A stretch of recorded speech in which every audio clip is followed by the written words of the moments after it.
বন্ধুরা দেখো সূর্য কীরকম ডুবে যাচ্ছে আস্তে আস্তে, দিনটা কীভাবে শেষের দিকে চলে গেল। প্রকৃতির নিয়মে চলছে, আমরা আমাদের ব্যস্ততা কর্মব্যস্ততার মধ্যে আমরা চলছি। আমরা বুঝতেই পারি না প্রকৃতি কীভাবে সুন্দরভাবে চলে যাচ্ছে, বুঝতে পারি কিন্তু দেখতে পারি না। প্রকৃতিও আমাদের সাথে সাথেই চলছে, কি অদ্ভুত নিয়ম, তাই না? আর বন্ধুরা, আমি বৈশালী। তা গলার অবস্থা কিন্তু খুবই খারাপ, বোঝা যাচ্ছে। সকাল থেকে আজকে ব্লগটা শুরুই করতে পারিনি, এই সবে এখন শরীরটা একটু ভালো লাগলো, তাই জন্য আজকে সারাদিন পরে এই বিকেলবেলা সূর্য প্রায় নেমে গেছে বললেই হয়, একটু আগেই সূর্যটা ডোবা ডোবা হয়েছে, তা তখন আমি ব্লগটা চালু করলাম। জানি না কেন আপনাদের সাথে না আসতে পারলে মনটা কেন যেন এই দুদিনেই আমার একটা অভ্যাসে পরিণত হয়েছে। মনটা খুব খারাপ লাগছিল যে কখন আপনাদের সামনে যাব, ক্যামেরাটা অন করে আপনাদের সাথে একটু কথা বলবো। মনে হয় যেন আপনারা আমার প্রিয়জন হয়ে উঠেছেন এই দুটো দিনের মধ্যেই। জানি না বিগত দিনে আরও কী হবে, শরীরটা এত খারাপ, গলাটা শুনেও বুঝতে পারছেন। কিন্তু যাই হোক, এই যে আজকের এই যে দুদিনের এই ভিডিও বা এই চিন্তাভাবনা, এটা করব, সারাদিনের ক্লান্তি, একাকিত্ব, একটা সারাদিনের কাজকর্ম করার পরে যে একটা কী বলবো ভাবনা চিন্তা করতাম, তা এই চ্যানেলে আসা বা এটা নিয়ে একটা কিছু শুরু করা, এই উদ্যোক্তা যাকে বলা হয়, হয়তো ক্যামেরায় আপনারা আমাকেই দেখেন, কিন্তু যে উদ্যোক্তা মেন, তার সাথে আজকে আমরা পরিচয় করব। আমি তো তাকে জানি, চিনি, বুঝি, কিন্তু তাদেরকে আপনারা সবাই দেখুন যে সে কে, যার জন্য আজকে আমি আপনাদের সামনে আর আপনারা আমার সামনে আমার ভিডিওগুলো দেখতে পাচ্ছেন। যাই হোক, দেখুন, এই হচ্ছে আমার ননদিনী। নমস্কার। এই হচ্ছে এরও একটা শর্টস এও করে, শর্টসের নামটা বলে দে একটু। College girl Aditi 07। আমাদের বুনু, সবার বুনু এটা আমাদের, আমার ননদ বলতে গেলে ছোট, একদম ছোট থেকেই। আমার যখন বিয়ে হয় তখনও ও হয়নি, একদমই ছোট, তখন থেকে ও প্রচুর পরিমাণে আমাকে হেল্প করছে। আমি ব্লগের ভিও জানি না, এখনো পর্যন্ত চলছে। এটা বলতে হবে যে বৌদি শেখার আগ্রহটা আছে, যার জন্য সবসময় আমাকে লাগে না, ম্যাক্সিমামটা বৌদি একা করতে পারছে, আগ্রহটা আছে। তো এইভাবে তোমরা বৌদির পাশে থাকো, তো আরও নতুন নতুন ব্লগ আসবে বৌদির চ্যানেলে, আরও ইন্টারেস্টিং ব্লগ আসবে। সারাদিনের ব্লগ তো থাকছে, সাথে আরও অনেক ব্লগ আসছে।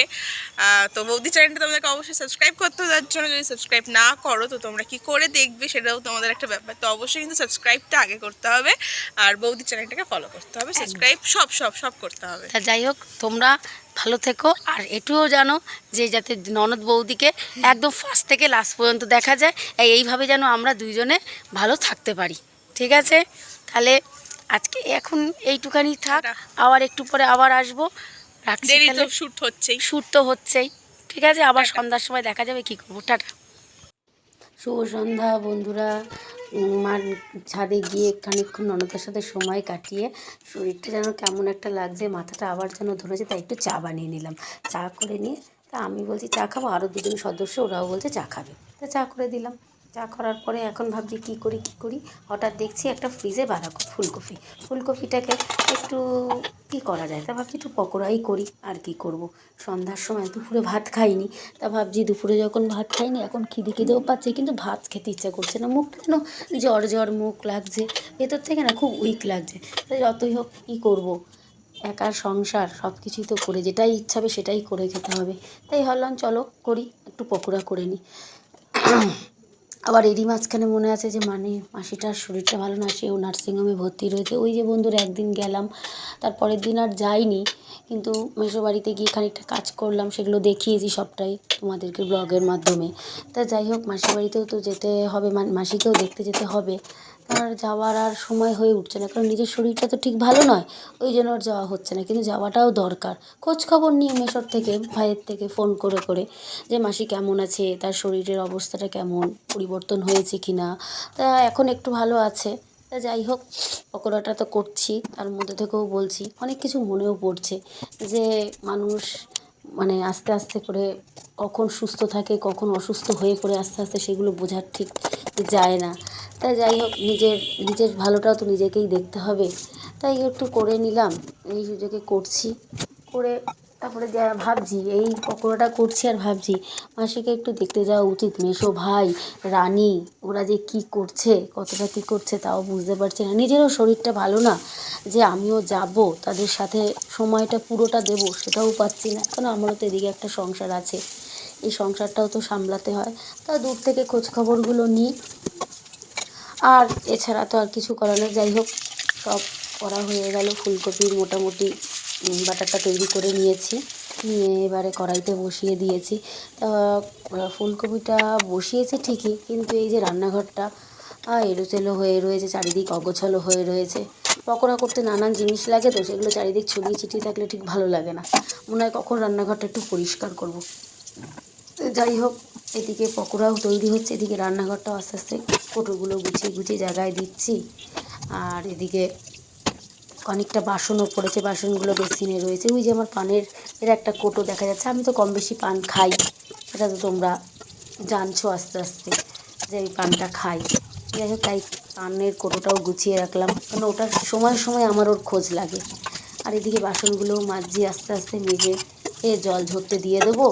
আর এদিকে রান্নাঘরটাও আস্তে আস্তে গোছানো হয়ে যাবে। পকোড়াগুলোও হয়ে যাচ্ছে, হয়ে গেলে আমি খাবো দুটো, আর ছেলেকে দেবো, যদি খায় তো খাবে, না খেলে আমি জানি না খেতে পারবো কি না আমি। কিন্তু শরীরটা না একটা অস্থির দুর্বলতা লাগছে, কিছুই ভালো লাগছে না। মনে হচ্ছে কী যেন হয়েছে শরীরের মধ্যে।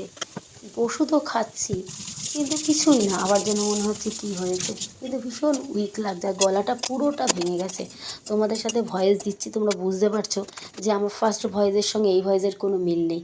তা যাই হোক, পকোড়া রেডি হয়ে গেছে, একটু শর্টস নিয়ে দিয়ে দিলাম। রান্নাঘরটা তোমাদের দেখাচ্ছি পুরো ক্লিন। এদিকে পকোড়া রেডি, ছেলের সামনে দিয়েছি, ছেলে টিভি দেখছিল। তা আমিও ভাবি সন্ধ্যার সময় কী করবো, আমিও টিভি দেখি বসে বসে, কিন্তু বেশি সময় টিভির দিকে তাকিয়েও থাকতে পারছি না।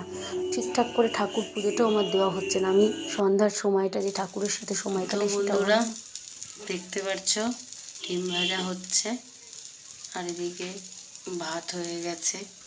শরীরের অবস্থাটা একটু ভালো লাগছে, দুপুরে খাইনি।